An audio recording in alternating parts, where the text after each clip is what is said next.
Alrighty, good evening, everyone. Welcome to week 9 of administrative law. It sort of took me a second then to think what week we're in because it's the weeks are flying by so quickly. Very bit of quick bit of housekeeping before we get started. Of course, your group discussion assessment is due at the end of the week. I've seen lots of people jumping in the discussion forum, so that's really great to see. And then some of those discussions are making it across into the actual submission point. So hopefully, for those of you who haven't done that, that's on your to-do list for this week. But really, just making sure that you remember to copy and paste the comments that you've made in the discussion forum into a Word document and then upload that under the normal assessment point through Moodle. That's really important to make sure that your submission does get marked. It's probably it for housekeeping. This week we're talking about natural justice and procedural fairness, and this is one of those weeks that I think is easy to get tripped up on, in the sense that it's a week that the basic concept is pretty intuitive, in that it's a person who's affected by a decision should be afforded a procedurally fair process.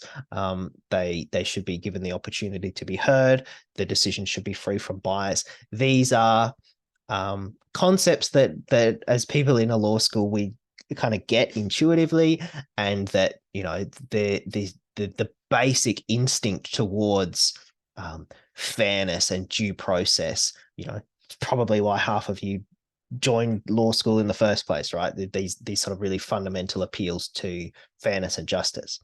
And to an extent, those instincts are good because they help you alert you to when there's a problem in a factual scenario. But they can be a little bit of a trap because they lead you down a pathway to a very simplistic answer, where you look at something and you say, oh, well, they didn't get a chance to comment, or they didn't, the person might be biased, so there's no natural justice and the decision's invalid.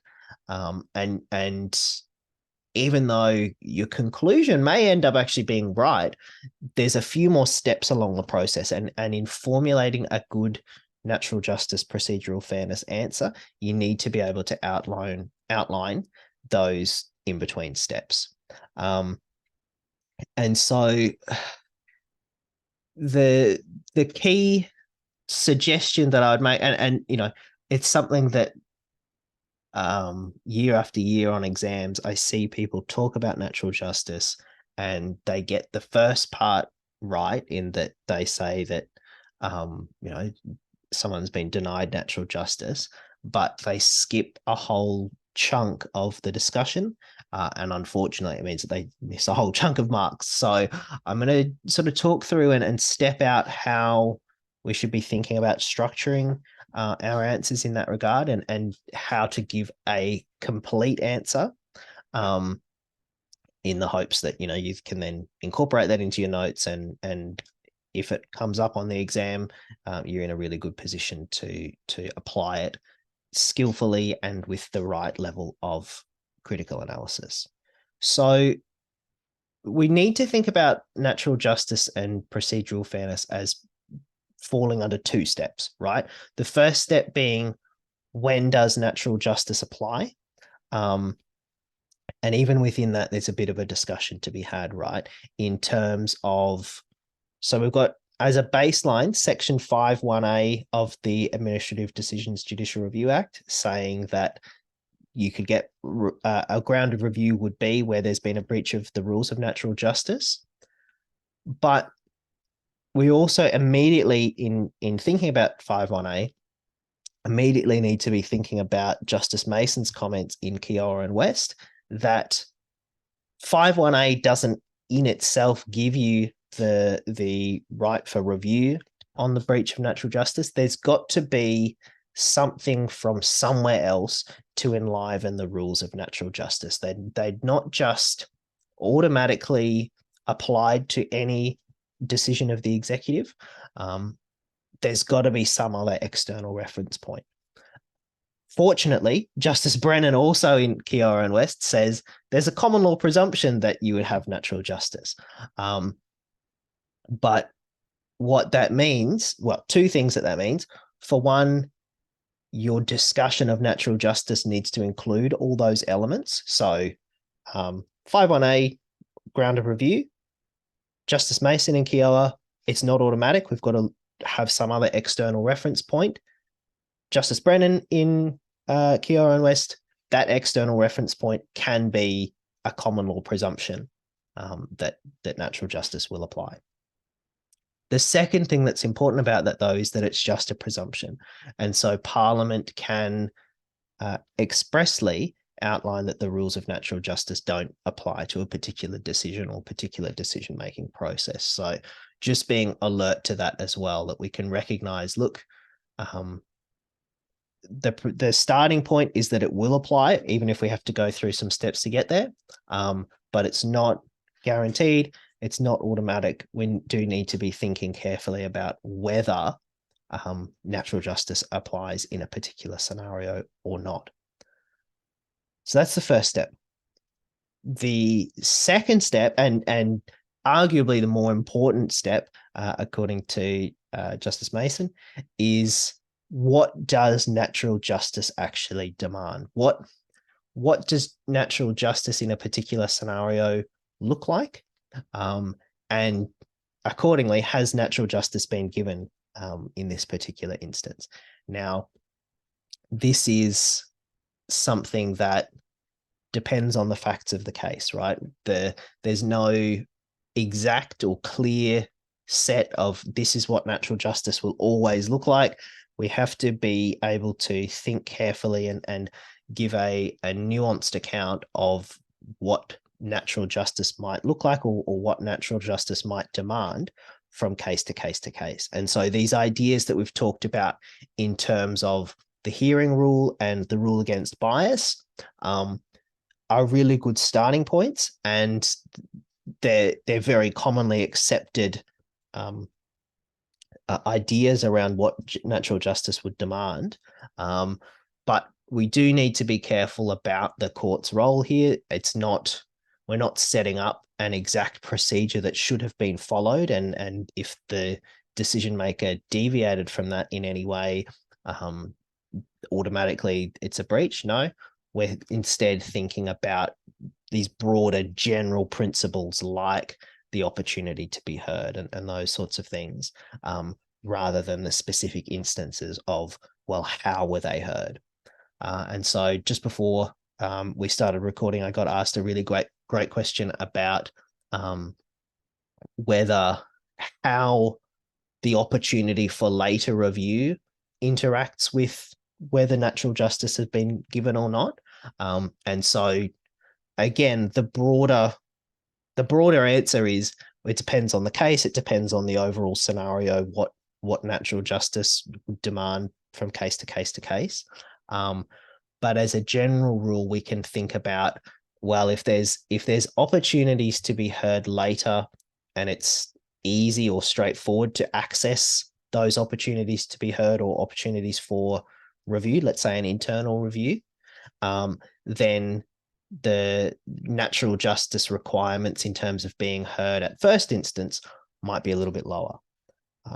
Whereas if the opportunity for review and to be heard on appeal or down the line is more difficult to access, there's more hoops to jump through, it's more intensive, then we would expect the ability to be heard at first instance to be higher or a more rigorous opportunity to be heard. So it's about coming back to the general principle of the procedure and the fairness of the procedure, rather than blanket rules of this is natural justice and that's natural justice in every time, every circumstance going forward. So just being able to be critical and nuanced in your discussion.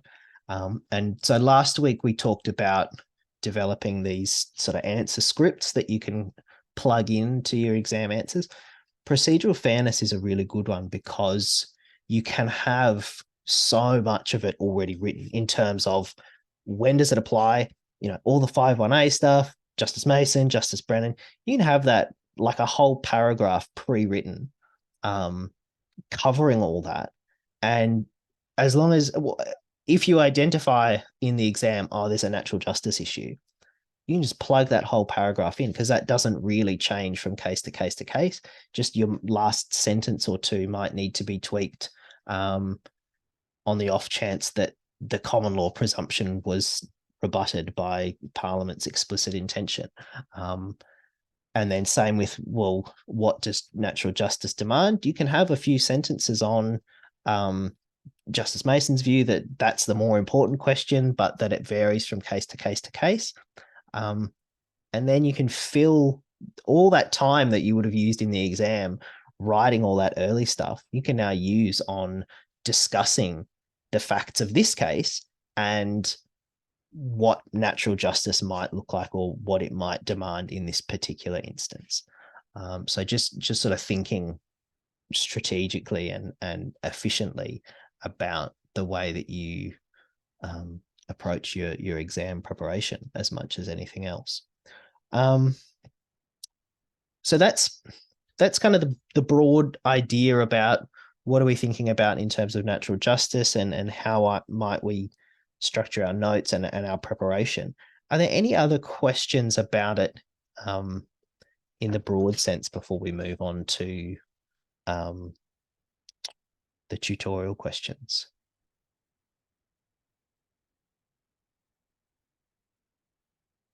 I thought of something else while I was talking before too. So just to give an example of the way that the circumstances of a particular instance might change or vary what's demanded or expected of natural justice. A few years ago, I had an exam question that was sort of, this was in like peak COVID days. So it was a guy who'd been sent to hotel quarantine, and the whole scenario was that he had been in the hotspot zone, but not at the right time. So he probably shouldn't have been sent to quarantine, et cetera, et cetera. But part of the discussion was an issue around natural justice, and should he have been given an opportunity at first instance to say, look, I wasn't in the hotspot during the date that there were reported cases. I shouldn't be being sent to hotel quarantine. And there was an opportunity for discussion around, in the context of the case, in the context of, at the time of the exam, there was no vaccine yet. There was so much paranoia around COVID and spread of infection and all that sort of stuff. Those were factors that arguably suggest that, okay, in this instance, what natural justice would demand is a bit lower, because we're balancing against this need for community safety and public health. So there's opportunities potentially. I don't want to give anything away for this exam, but potentially there's opportunities to be thinking about, are there things in this factual scenario that tell you that what looks like natural justice in one scenario might not in another. But we can, I suppose, have a look at some of those ideas in action in our tutorial questions for this week. So our first one is and I don't think we'll get time to go through all of them this evening, but that's okay, because some of them are revisits of previous weeks, and some of them are a bit shorter than others. But our first one revisits the scenario from week 7, which was our gaming and casino, where they had the review or the inspection, and it was discovered that people had been allowed to bring alcohol into the gaming venue when they shouldn't have been able to. So now we're revisiting those ideas through the lens of natural justice and procedural fairness. So you remember in week 7, we thought about it from the perspective of, was this an unauthorized decision? Now we're layering on top of that and thinking about, are there procedural fairness issues as well? So let's start off. What would the first part of your discussion be if this was a question on the exam? Looking at if natural justice applies. Yep. Is there anything, I'm being a little bit tricksy. Is there anything that we would need to think about or talk about before that? Justiciability and jurisdiction and availability of. Yep, excellent. Thank you. And we dealt with that in week 7, so we probably don't need to recap it. But yeah, absolutely. Just making sure that we've got that judicial review itself is available. But then having dealt with that, Cade, you're absolutely right. Thinking about when does natural justice apply, and so what sorts of things would we be thinking about there? I know that I've just given it away in my little monologue, but it's important, I think, from a learning perspective for you guys to say it as well. So when we're thinking about when does it apply, what are we thinking about?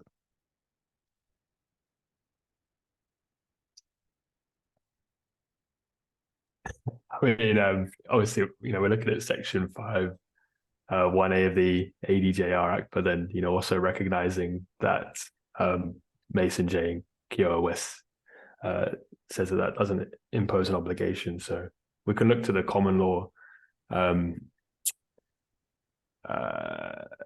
guess, implication. Sorry, I'm scanning my notes looking for the correct word. Look for that common law, but Presumption, yeah. Presumption, that's it.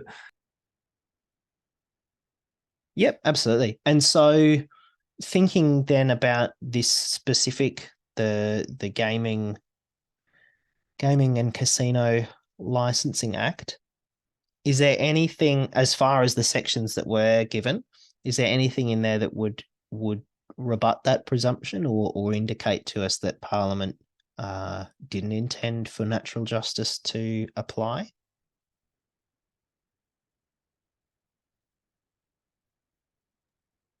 I think the fact that a person can seek review at the AAT would suggest that the I don't know how to phrase it, that the requirements of natural justice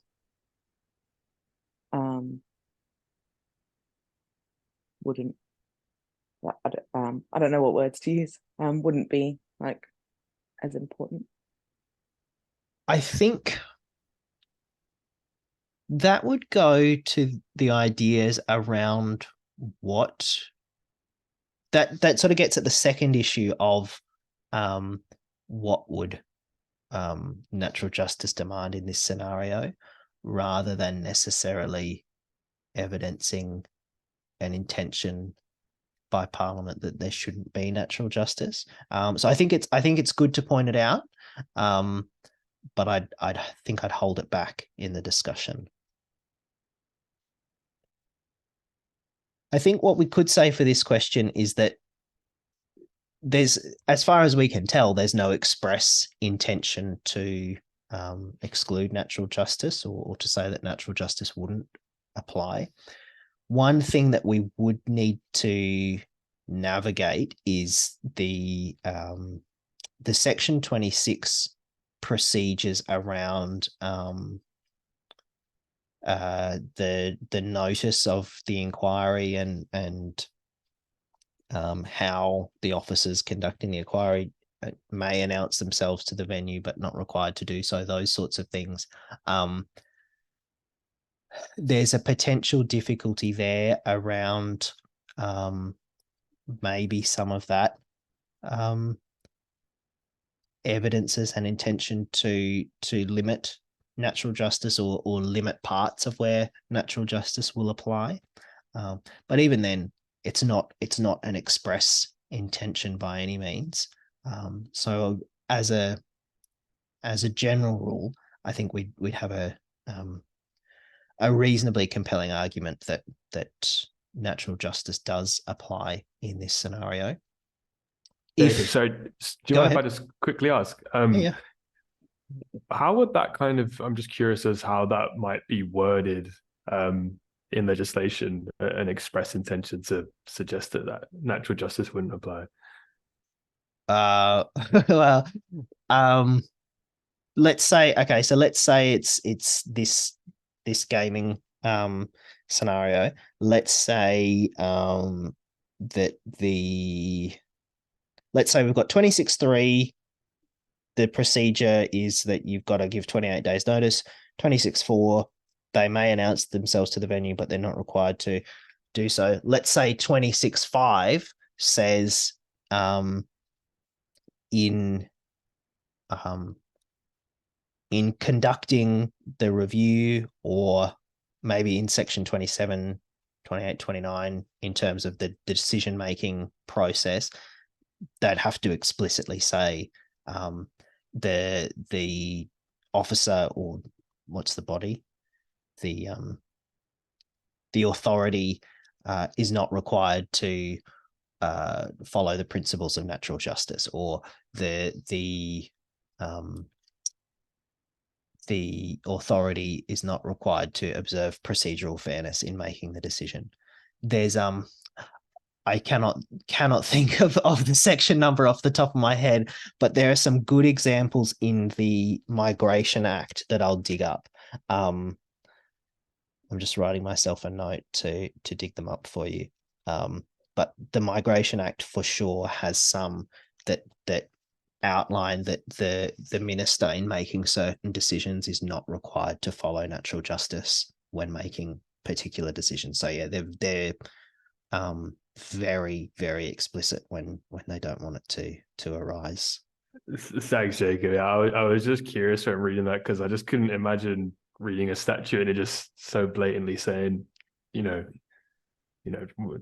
be no application of natural justice. It sounds like it's quite a blunt comment. Absolutely. Well, and I mean, the Migration Act is an absolute treasure trove for all of that sort of stuff.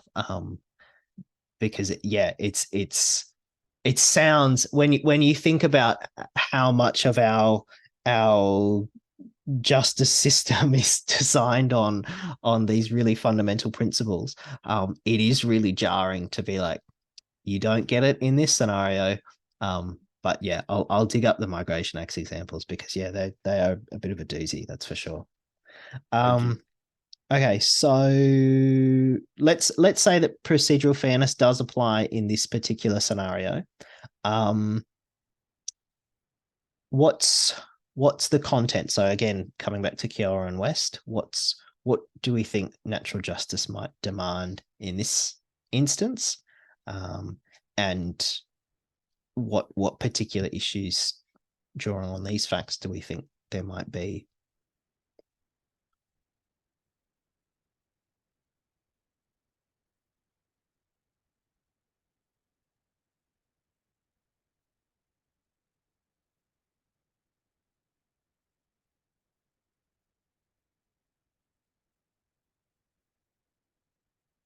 Let's maybe start with the hearing rule, and I've said that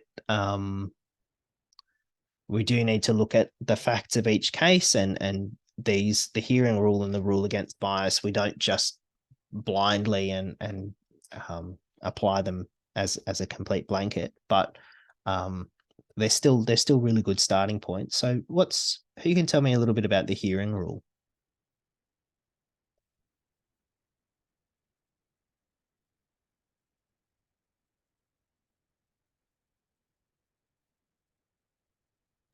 I mean, would that be, I guess, this the general right to be heard and present your case, and you've got the 3 minimum requirements for that?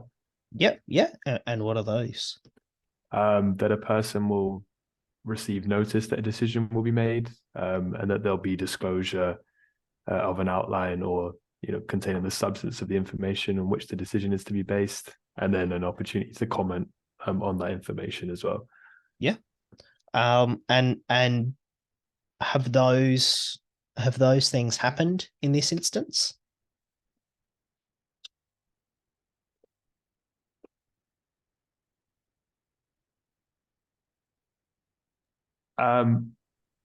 Sorry, I'm just flicking through. I mean, I'll say on the face of it, yes. Did they get notice that a decision would be made before it was made? I mean, they got the notice that the under 26.3, presumably, and I guess we don't necessarily have that completely confirmed on the facts, but presumably they got the 28 days notice that an inquiry would take place. But the next thing they hear is that they get the letter saying that we've conducted the inquiry under 26, and we've determined that grounds exist for taking disciplinary action. Here's the disciplinary action. So they get the notification and the decision bundled up all in one. Yeah, got that. Yep. So whereas, and I'm just, what I might even do is I'll flick back to week 6.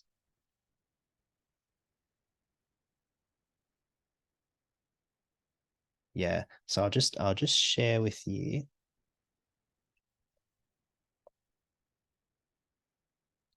So this is the week 6 tutorial question.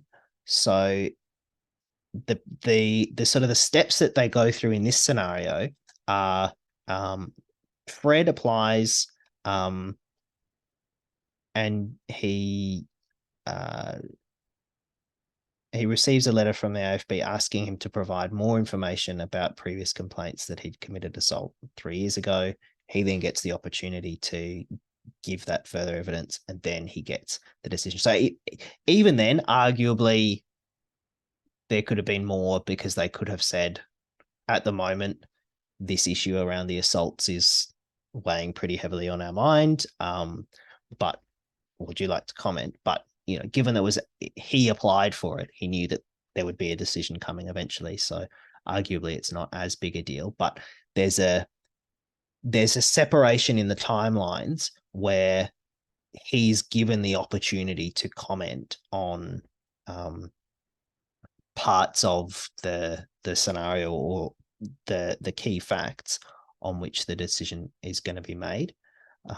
Whereas if we contrast that with this current scenario, that's all just sort of thrown into the mix at once. And so really that's an issue that comes more into the second, third elements. So disclosure of the outline or substance of the information and the opportunity to comment on that information. But we also don't get that separation of the notification that a decision is going to be made and later on the actual decision.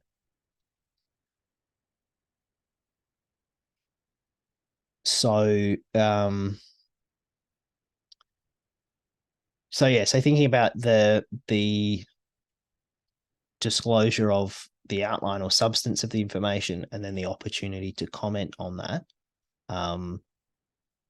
it doesn't seem at this instance that was provided, right? The first thing that Poe hears of the inquiry is, we did the inquiry, we found this, and here's our decision. No opportunity to have that information shared, no opportunity to comment on that information. And so arguably what we could raise is that those are,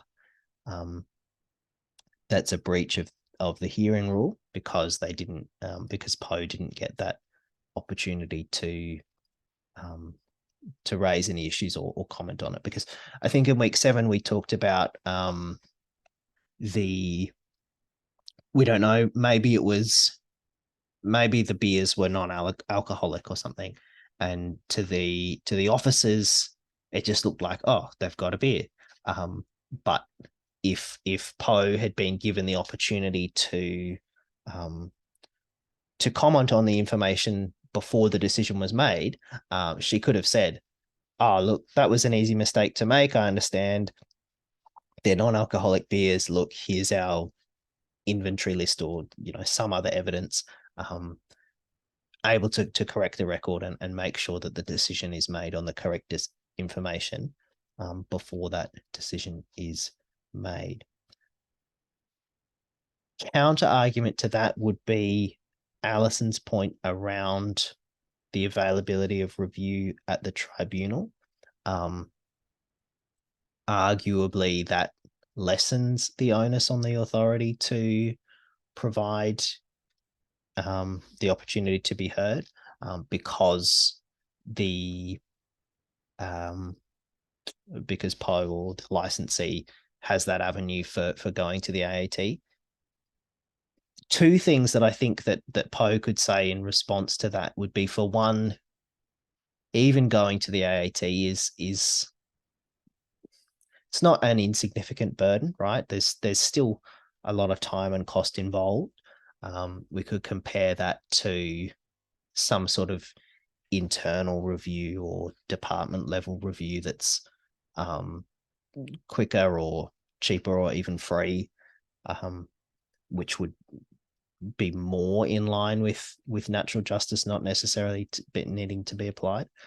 The other difficulty in Poe's situation is that review, we talked about this in week 7, review of I'm pulling the section number up, 20 decisions made under 29D is not possible by the AAT.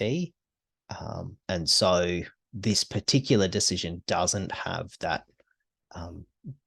review option that's available in other parts. So I think while the AAT issue is a good point to raise, I don't think in this instance it would be a barrier or would reduce the necessity of what's required of natural justice in this scenario. Does that make sense? I talked at you guys for a fair bit then.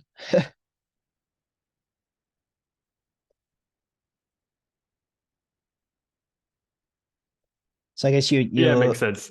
Yeah, no, that's so good. So you raise the hearing rule, you'd sort of and the discussion would be the court on review would consider the needs of each case, and what natural justice demands of each case. But the hearing rule is a good starting point. Here's the 3 elements of the hearing rule. Here's how they weren't met, or those elements weren't provided in this scenario.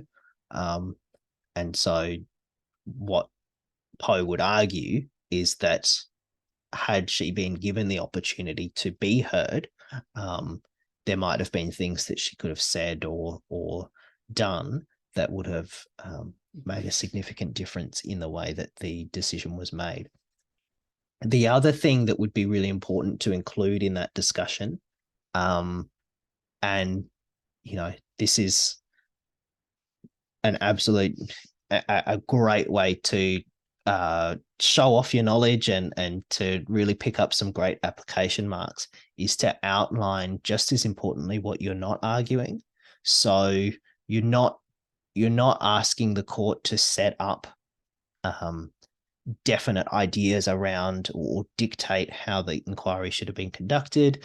You're not setting up, a time frame by which Poe should have been given the opportunity to respond. Not even necessarily saying that Poe should have been given the opportunity to rebut the decision, but just to be able to be heard. and not even necessarily challenging the outcome of the decision, right? It's not, and this is the tricky nuance here. On the natural justice ground of review, you're not saying this decision is wrong in the sense of like the final outcome. You're arguing the process was not procedurally fair, or natural justice was not afforded, and as a result, the decision should be invalidated. And so just being really clear, even though they seem like subtle distinctions, and they seem like, well, yeah, like why would a court say you should get 28 days to respond or whatever? Those are really great opportunities for you to showcase that you understand really well the distinction between the court's role in judicial review and the executive, and that you understand that boundary and that line of where the court is not willing to stray over into. They're willing to recognize where a decision hasn't been arrived at via a procedurally fair means, but they're not willing to creep over into telling the executive how to make their decision. So just being able to highlight that is always really, really great to see. Any other questions about question 1 before we move on?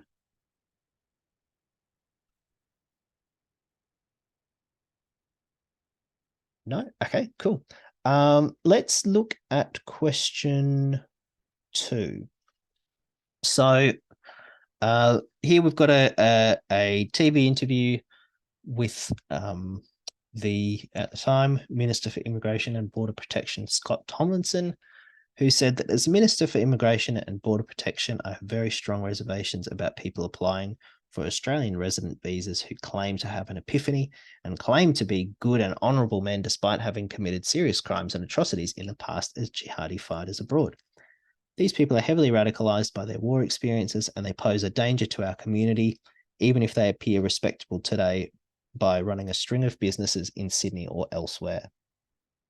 About a month after the TV interview, Omar Ward, who owns a profitable chain of laundromats in Sydney, received a letter informing that his application for a permanent visa had been denied on account of evidence that he'd committed serious crimes and atrocities while abroad. The letter stated further that notwithstanding the character references and evidences presented by Ward that he was a changed man, the minister was of the view that Ward is an excluded person. Ward has come to you for advice, and he believes that the minister was biased against him. Advise Omar if the minister's decision may have been affected by an actual bias as shown by his TV statements, and whether there may have been a breach of natural justice. So let's skip our discussions around availability of judicial review and when does natural justice apply, and jump straight into what's the content of natural justice in this particular scenario. So when we're thinking about bias, what are the kinds of things that we need to be thinking about?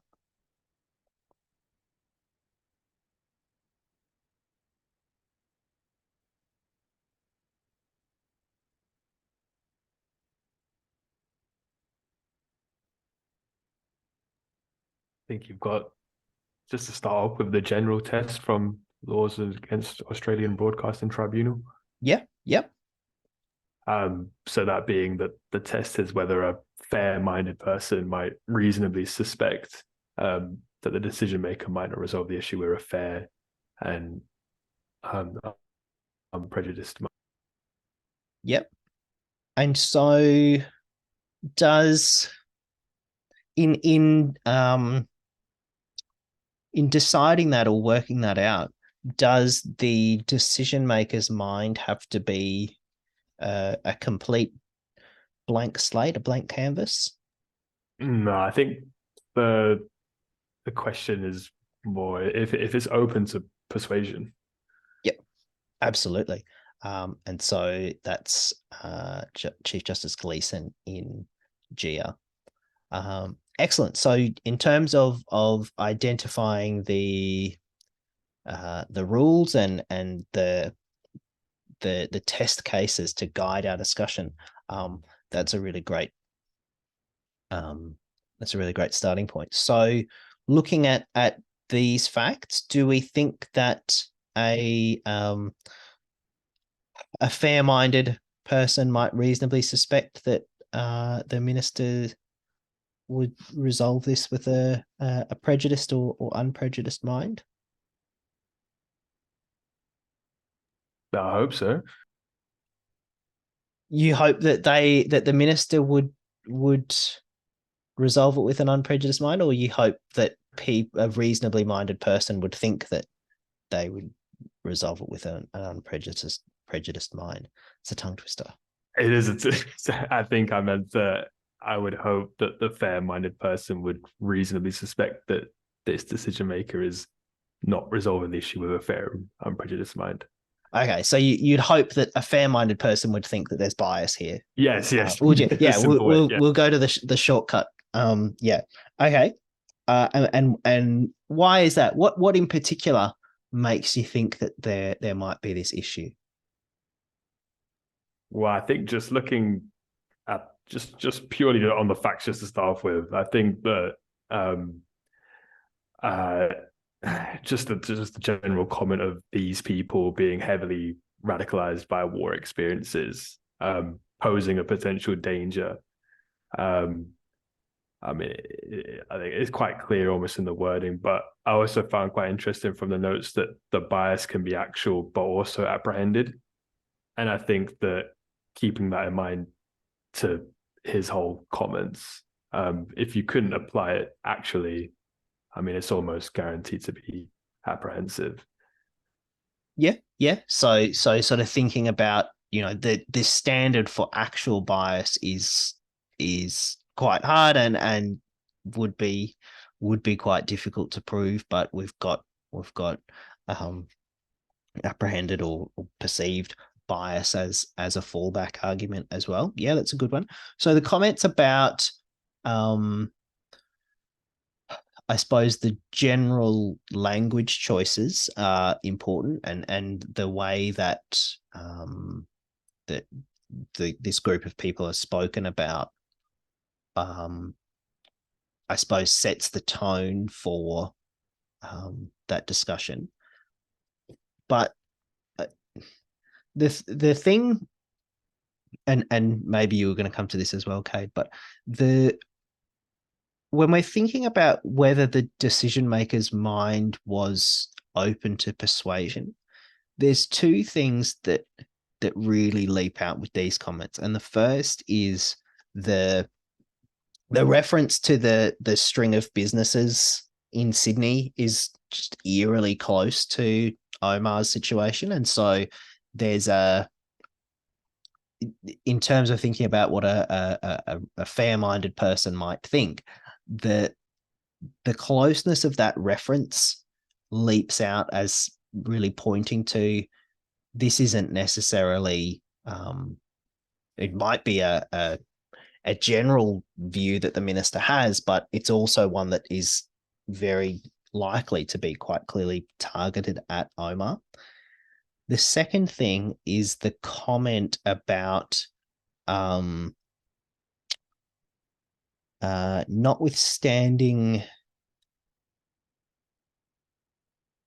The letter stated further that notwithstanding the character references and evidence presented by Ward that he was a changed man, the minister was of the view that Ward is an excluded person, etc., etc. So in combination with the other comments from the television interview, that notwithstanding the character references suggests that the minister was not open to persuasion. And so even if the other points don't suggest that, well, he was a blank slate, because that's not the standard that we need to arrive at, that comment about notwithstanding the character references suggests that the minister was given evidence that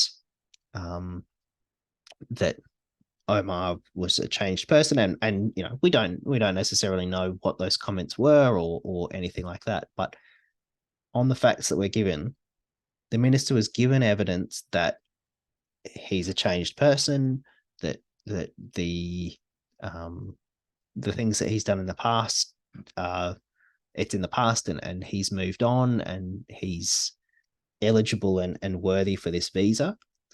But even in the face of that evidence, the minister had a particular view that and a fair-minded person would think that he was not open to persuasion. He wasn't open to considering this new evidence. He wasn't open to changing the position that he held about people in Omar's situation. So it's about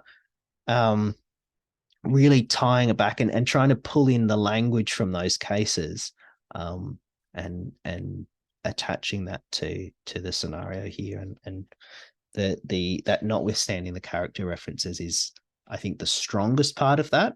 But then the other comments about the general language choices, the closeness of the example, those further support the conclusion that a fair-minded person would reasonably suspect that the minister wouldn't resolve the issue with a fair and unprejudiced mind.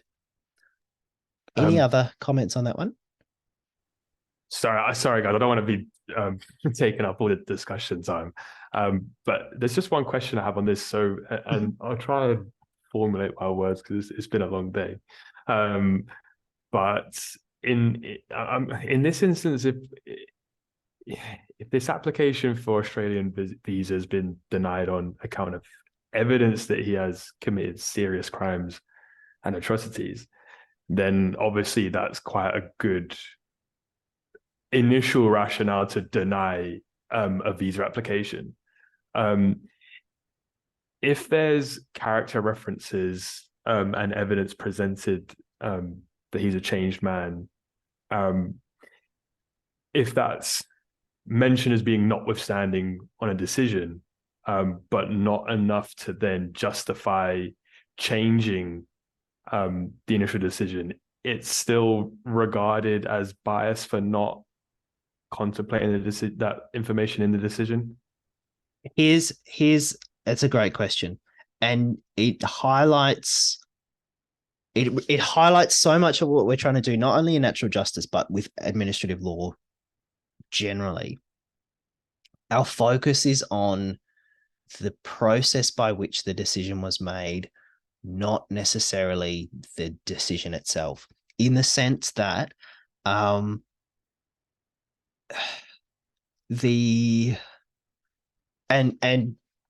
you would expect in the Migration Act that evidence that someone's committed war crimes is more than enough to justify not giving them a visa. What we're interested in is, for this specific round of review, was the process by which the decision was made procedurally fair, or was the person given natural justice? Did they get the chance to have the fair hearing? Was the decision free from bias? And so what we can have is a scenario where the final decision is fine, in the sense that when you look at it, you can probably justify, yeah, look, this guy has committed war crimes. He probably shouldn't be given a visa. But if the method by which the decision maker applied to get to that decision was flawed or procedurally unfair or denied natural justice, then the decision can be invalid and set aside. And we'll talk about remedies in week 11, but set the decision aside, even if the final decision was quote unquote right. When in terms of the final decision, we're not necessarily concerned with whether the decision is right or wrong. We're concerned with the process by which the decision was arrived at.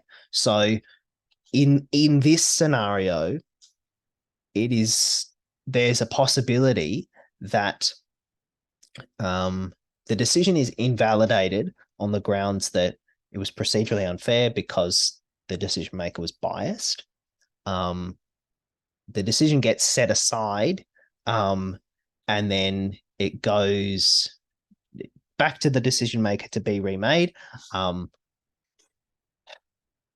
Problematic, given that the minister's already come out on TV and said these things, and in the lecture we talk about, you know, this sort of pragmatic necessity of where there's no other available decision maker who's not tainted by this perceived or actual bias. But putting that aside, let's say that there is someone else who could be making this decision. It's possible that it gets sent back to them and they follow all the right steps. They engage in a process that is procedurally fair and free from any apprehension of bias. And they still arrive at the conclusion that, look, this guy's committed war crimes. He shouldn't have a visa. That's an entirely rational and reasonable conclusion to reach. And then that decision stands. But what we're interested in is, on the way to getting to that decision, was the process fair or not? And if it wasn't, we set it aside. It goes back to the decision maker and they try again. Does that make sense? Yeah, it does. That's really helpful to So, view it like that. Thank you. Yeah, like it's a weird scenario, and we'll talk in week 11 about sometimes you can tick all the boxes, but the court will exercise its discretion to refuse relief or a remedy on the grounds that, well, we could send it back to the decision maker, but they'd just make it the right way and it would be the same outcome and it would waste everyone's time. But for now, yeah, it really highlights this distinction between, we're not interested in whether the decision is wrong. We're interested in whether the decision is valid. And that's, you know, sometimes they go hand in hand, but not always. And potentially this is one of those really neat illustrations of that. Okay, well, we'll probably, question 3 is a bit of a tweak on question 2, in that it sort of adds in a layer of separation, where we've got someone on Twitter, a decision maker within the department on Twitter, agreeing. What we could do here, just very briefly, is broadly it's the same ideas around bias and whether the decision maker is open to persuasion or not. The addition of that layer of separation between the minister making the comments and then the decision maker saying, "Oh, I agree with that," makes the arguments a little bit less certain, because it's not quite as specific, and in terms of thinking about whether the decision maker's mind was open to persuasion or not, it becomes a bit trickier. But broadly, it's the same arguments. Question 4, we revisit the scenario from week, I think it's actually week 3, not week 2. The freedom of information, reasons for decision, scenario, where Gail had a protest and then missed out on a scholarship and wondered why.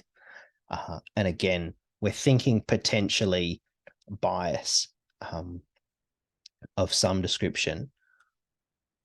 Given the issues that we raised in week 3 around the problems with the reasons for decision and them not being anywhere near detailed enough, we might assume that there's also been a problem with her opportunity to be heard, in the sense that it sounds like she hasn't, given that she's been given no reasons on the decision itself, she probably hasn't been given much opportunity to understand the information that's being relied on to make the decision and the opportunity to comment on that. So we've potentially got issues with the hearing rule as well. But are there any, just in the closing minutes, any questions or burning issues you wanted to address with questions 3 and 4?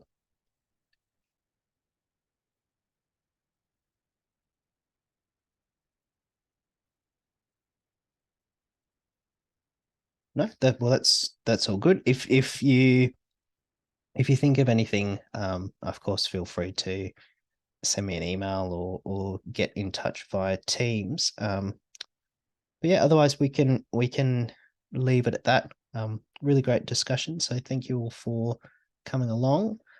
Next week we've got our final ground of review, which is unreasonableness, which is it's a fun one. It draws together a lot of the ideas that we've been talking about in previous weeks and flips a few things on its head. So it's a good one to save till last. But yeah, best wishes for the week ahead. Good luck with those, with your reflections if you haven't done those already. And yeah, just remembering to submit those by 5 p.m. Friday, Queensland time. Other than that, we'll leave it there. Thank you all very much for coming along, and we'll see you next week. Thank you.